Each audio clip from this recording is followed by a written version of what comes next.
हरे कृष्णा। बहुत बहुत धन्यवाद।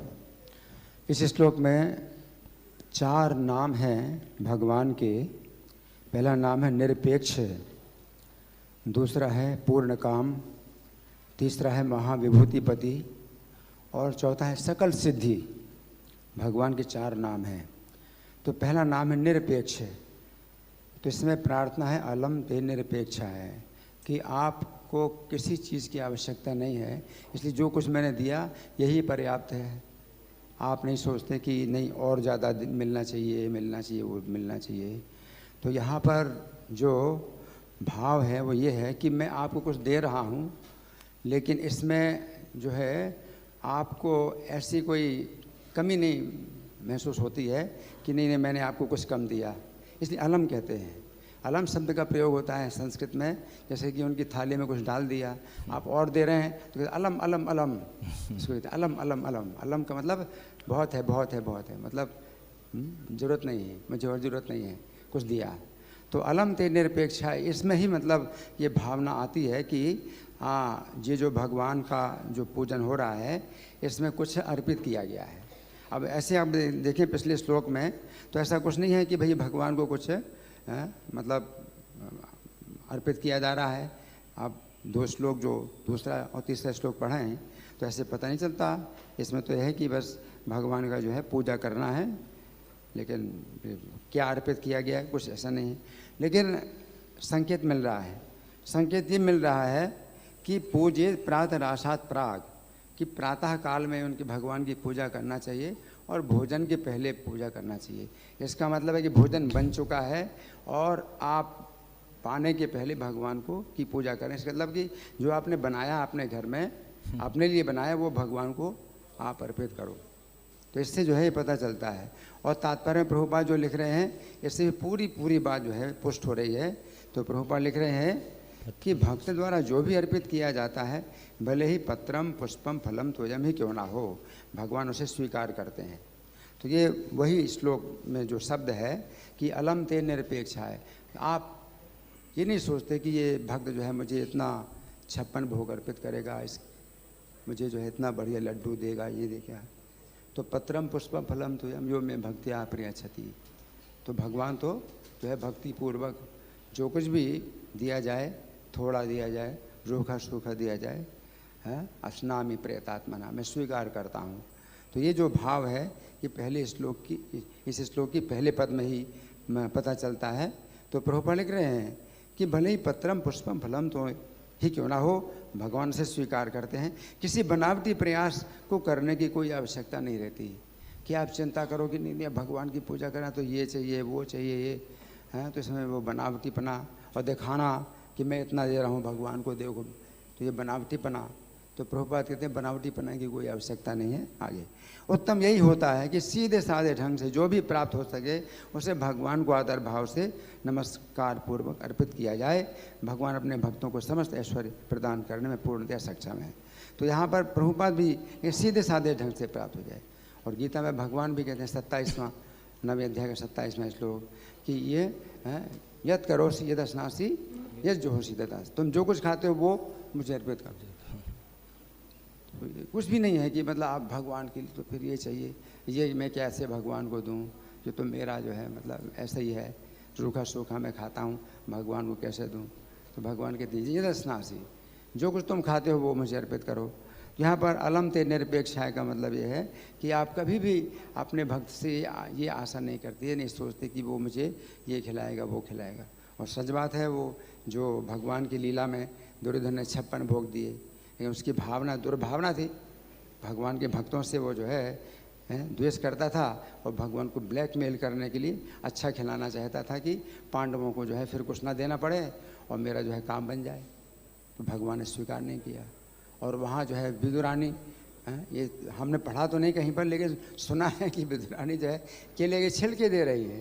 तो इतने प्रेम से जो है वो केले के छिलके दे रही है और केले का ग्योदा फेंकती जा रही है और भगवान जो है बहुत प्रेम से खा रहे हैं। तो वो जो है भगवान प्रेम से खा रहे हैं। तो मतलब कहने का ये है कि जो पत्ता, फूल, फल, जो कुछ भी भगवान को अर्पित किया जाए तो भगवान स्वीकार करते हैं। तो निरपेक्ष शब्द एक ये भगवान के लिए आया है। दूसरा शब्द है पूर्ण काम, कि आप पूर्ण काम है, तो स्कंद पुराण में आता है कि भगवान को आत्माराम कहा जाता है और आप पे काम कहा जाता है। तो आत्माराम क्यों कहा जाता है भगवान को? आत्मा तो राधिका तस्य, तो उनकी भगवान की जो आत्मा है वो राधिका है और उनके साथ में रमण करते हैं तो राधा रमण भी कहा जाता है, आत्माराम भी कहा जाता है। और आप पे काम का मतलब जो उनकी कामनाएं वो भी हमेशा उनको प्राप्त रहती हैं। तो उनकी कामनाएं हैं गोपियाँ और गौएँ, वो उनको हमेशा प्राप्त रहती हैं, तो आप पे काम कहलाते हैं भगवान। तो यहाँ पर पूर्ण काम का अर्थ ये भी है। फिर महाविभूतिपति भगवान को इसमें कहा गया महाविभूतिपति। तो प्रभुपाद इसमें शब्दार्थ में लिखते हैं महाविभूतिपति माने लक्ष्मी के पति। तो सब प्रकार के जो विभूतियाँ हैं वो लक्ष्मी जी देती हैं, संपूर्ण सौभाग्य, संपूर्ण धन संपत्ति है, ये सब जो है लक्ष्मी जी में है। तो भगवान इनके पति हैं। फिर महासकल सिद्ध है, भगवान को कहा जाता है सकल सिद्धि, यानी संपूर्ण सिद्धि के मूर्तिमान रूप भगवान है। तो आप कितनी प्रकार की सिद्धियां आप प्राप्त करते हैं, योग सिद्धियां आपने प्राप्त कर ली, लेकिन भक्ति में वो बाधा होती हैं। सबसे बड़ी सिद्धि यही है कि आप भगवान को प्राप्त करो। तो भगवान कहते हैं मामुपेत्य पुनर्जन्म दुखालयम शाश्वतम नाप्नुवन्ति महात्माना संसिद्धिम परमाम गदा। तो परम सिद्धि उन्होंने प्राप्त कर ली। क्या? मामुपेत्य, मुझे प्राप्त कर लिया। तो कृष्ण को प्राप्त करना ही सबसे बड़ी सिद्धि है। जैसे कि ज्ञानेश्वर और तुकाराम ये दोनों एक साथ यात्रा कर रहे थे, तो जंगल, घोर जंगल में जो है प्यास लगी, और प्यास लगी तो एक कुआं दिखाई दिया। तो कुएं में पानी जो था वो बहुत नीचे पानी था, सूखा कुआं था, बहुत नीचे पानी था।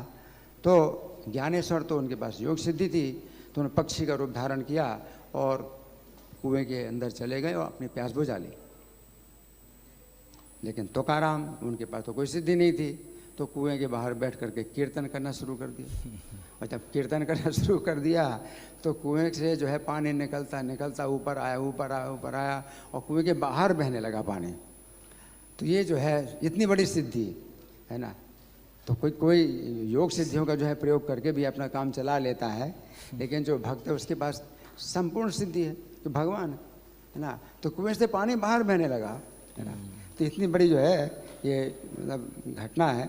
तो भगवान के जो भक्त हैं वो मतलब इतने सुरक्षित रहते हैं, और भगवान अगर रक्षा करें तो फिर क्या उसमें किसी की आवश्यकता है।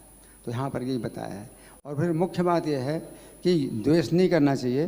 तो ये मैं देख रहा था कि जब कश्यप मुनि बताते हैं दिति माता को ये व्रत का वर्णन, अभी तो सुखदेव गोस्वामी परीक्षित महाराज को बता रहे हैं, तो कश्यप मुनि जब बताते हैं इस व्रत की विधि, तो उसमें तात्पर्य में प्रभुपाद क्या लिखते हैं कि कश्यप मुनि ने अपनी पत्नी को जो पहला उपदेश दिया वो था किसी से द्वेष ना करना। इस संसार में सबों में द्वेष करने की सामान्य प्रवृत्ति पाई जाती है, अतः कृष्ण भक्त बनने के लिए इस प्रवृत्ति पर अंकुश लगाना चाहिए। क्योंकि श्रीमद् भागवत में कहा गया है परमो निर्मत्सराणाम, कृष्ण भक्त सदैव द्वेष रहित होता है, जबकि अन्य लोग द्वेषमय। अतः कश्यप मुनि द्वारा अपनी पत्नी को ये उपदेश देना कि वो द्वेष रहित हो सूचित करता है कि कृष्ण भक्ति को बढ़ाने की दिशा में ये पहली अवस्था है। कश्यप मुनि अपनी पत्नी को कृष्ण भक्त बनाना चाहते थे, जिससे उसकी तथा इंद्र दोनों की रक्षा हो सके। तो द्वेष रहित होने के लिए विशेष उपदेश बताया जाता है कि भक्ति में आप द्वेष रहित रहिए। लेकिन साथ साथ उससे द्वेष नहीं कहा जाता। किसी व्यक्ति के लिए अगर हम प्रार्थना करते हैं कि उसको दंड मिले, जैसे कि प्रभुपाद ने मिस्टर नैयर के लिए प्रार्थना की थी, तो उसने कहा था कि मैं पैसा भी वापस, प्रभुपाद ने कहा मेरा हमारा पैसा वापस कर दो और हम आपको ज़मीन खाली कर देंगे। तो बोला कि नहीं, मैं पैसा भी वापस नहीं करूँगा और अपने हाथ से मूर्तियों को हटाऊँगा। तो प्रभुपाद बहुत गुस्से में आ गए और फिर जो है उठ के चले गए। और फिर क्या हुआ कि प्रभुपाद ने प्रार्थना की, तो प्रभुपाद ने प्रार्थना की तो उसने मूर्तियों को जो है उस जगह से निकालने की जो ठानी थी, तो उसकी लाश निकली। फिर तो रात में ही उसको मतलब उसका जीवन समाप्त हो गया। तो ऐसा है कि भक्तों को कभी कभी आवश्यकता पड़ती है कि वो जो है प्रार्थना करें, और किसी के लिए विशेष प्रार्थना केवल दंड नहीं बल्कि मृत्यु दंड के लिए भी प्रार्थना करनी पड़ती है। तो ये सब आवश्यकताएं कभी अगर होती हैं तो करना पड़ता है। हरे कृष्ण। प्रभुपाद की